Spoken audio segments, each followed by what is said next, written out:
All right, friends and neighbors, welcome back.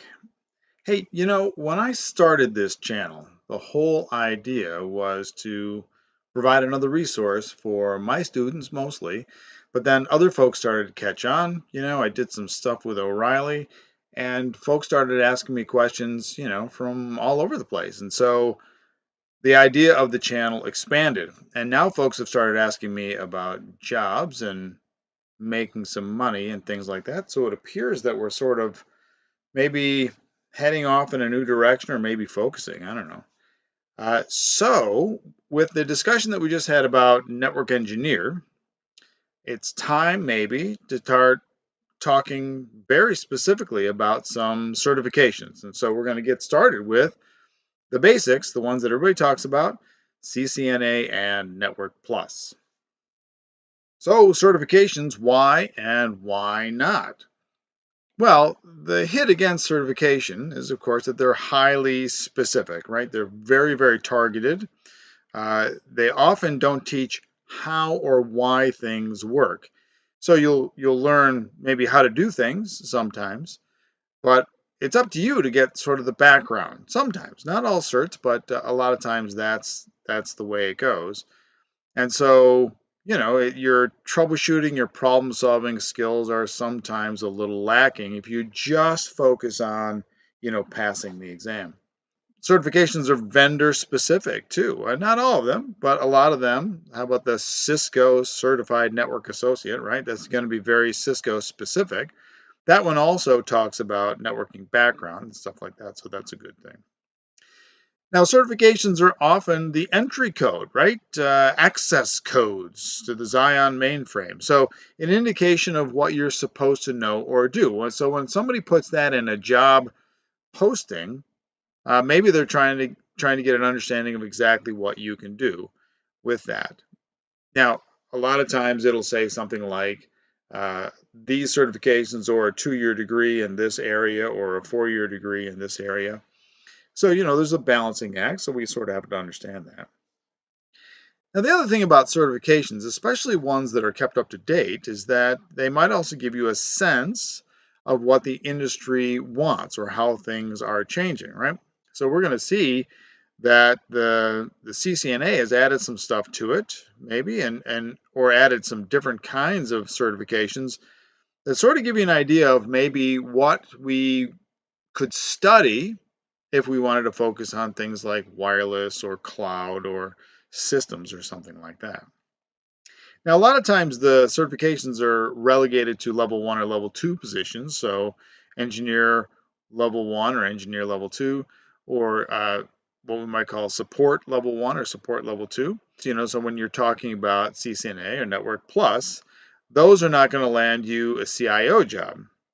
But that's not always the case, right? There are much higher certifications. The CCIE is a good example. There aren't very many CCIEs on the planet, and they're highly knowledgeable people. But even the CCIE has sort of splintered. So these days, just because you're a CCIE doesn't mean that you know everything about everything. Okay, so that's sort of the balancing act between certifications and not getting a certification. If I'm honest about it, I teach at a university. And so I don't teach certification stuff, but I certainly get that certifications have this underscore underneath them as to all of these topics that you covered. So, what I sometimes say to students is that if they take a couple of networking classes, in addition to all the stuff that they've learned, right, the how to's, the why fors, the history, problem solving, all that stuff. Oh, by the way, you can also pass this particular certification exam. I'm looking at you, 351 and 241 students. So let's take a look at the skills that they're talking about. So Cisco Certified Network Associate, right? So these are the areas, the general areas. But let's take a look at the web page real quick. So here is the CCNA certification. And if we go down through here, we have these categories that they're talking about: network fundamentals, IP services, security fundamentals, and hey, automation. Now, if you go back, I don't know, 5, 10 years ago, Network automation wasn't something that we talked a lot about. It was a part of the discussion, but it was part of, maybe a network design sort of problem. But today it's part of a lower level, right? CCNA is one of the first Cisco certifications. So now we see it appearing at a much lower level than we would have expected before. So automation maybe is industry is telling us, this is one of the things that you ought to look at. Okay, so let's take a look at the Network Plus while we're here. So here is the Network Plus. Network Plus is from Comptia. And you'll see that there are some similar ideas, right? So there's some cross-pollination here, networking concepts, stuff like that, network implementation. Now, the fun thing is that this specifically mentions physical installations. Now, what I tell a lot of my students is that, once you graduate with a 4-year degree, you probably won't be doing the installation itself, but you will be checking the folks that did the installation. And if you don't have a 4-year degree, or if you have a 2-year degree, maybe, or you came right out of high school, maybe you're the one that's going to actually be doing the install. Now, that doesn't mean that it's menial work. There's a lot of skill and a lot of importance to the physical plant. If the physical plant is in rough shape, then the network simply doesn't work. We go on to see network operations, monitoring, and optimization. Right, so optimization is a key strategy, and one of the ways that we figure out what to optimize is by being able to look into the network, gaining some visibility. And then we see network security and network troubleshooting. So there we go. So there's a couple of ideas. So when we compare the two, right, there's a lot of overlap, right? Network fundamentals, so we're going to get into that. Routing, IP services, so in this case, they're talking about IPv4 and IPv6. Both of them have some level of security, and then maybe we'll get into some troubleshooting. Okay, so we were talking about network engineer. Where do these fit in the jobs? Well, both of them list a collection of jobs. Now, the CCNA uses the word engineer, and I thought that was kind of interesting. They both list network administrator, whatever that means to us at this point, right?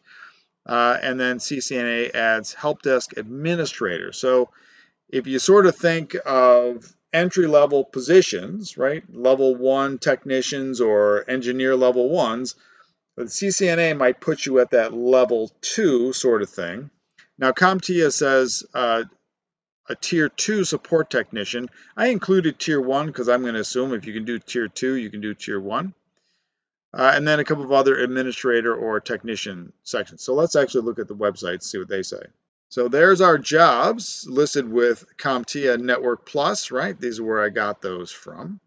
And you can, if you actually go out to these sites, you can click on these and learn a little bit more about those. I'm not going to do that right now. So we take a look down here at the career potential, right? Here we go, the network engineer, network administrator, and help desk. And again, here you can learn what Cisco and Comptia have to say about these positions. So when we take a look at these two certifications, we get an idea of the topics that we might cover and the jobs. Now let me show you one other thing before we leave here. It was easier to find on the CCNA than it was on the Network Plus. Here's the actual exam, and you can open these up, right? So this is just, you just follow the links on CCNA, and you can take a look at all of the topics on the exam, right? So we see some things that I haven't even covered on the channel yet. We've talked about most of this stuff, right? So you can go down through here and see, oh, it looks security fundamentals. Now the Network Plus is a little less forthcoming with exam details. There are some resources listed up the top here, but some of it's behind a paywall. So I guess we'll stop talking about that at this point. But I think the topics are going to be very similar, except, maybe 80% overlap, something like that. So I am not CCNA certified, nor am I Network Plus certified, and I never have been. I have done 1 or 2 certifications a long time ago, but I've never done the CCNA or Network Plus, even though I teach in these areas, and I've taught these areas for a long time. So I'll make a deal with you. I am going to go through all of these topics with you, and at the end, I'll take the exams and share my score. Now, there are lots and lots of resources available for both of these. Lots of other channels have done this. Both Comptia and Cisco have their own academies. So if you like their presentations and you're interested in these certs, well, go ahead and take a look out there. If you like my presentation style, and if you like the time that I'm going to take, I'm going to go through every one of them, every part of the book, and I'm going to do examples of everything that's in there. If you like that, then stick with me and we'll go through it together. But in the end, like I said, I'm going to put up or shut up. I am going to take the exams along with you, and you'll see how I do, and I'll share my score live with you all here. Well, there we go. I think that'll do it. That's our start to CCNA and Network Plus. Like and subscribe if you're with me on this journey, either for just the learning or the end game, taking those examples and getting certified. No matter which path you choose, may those packets always reach their destinations.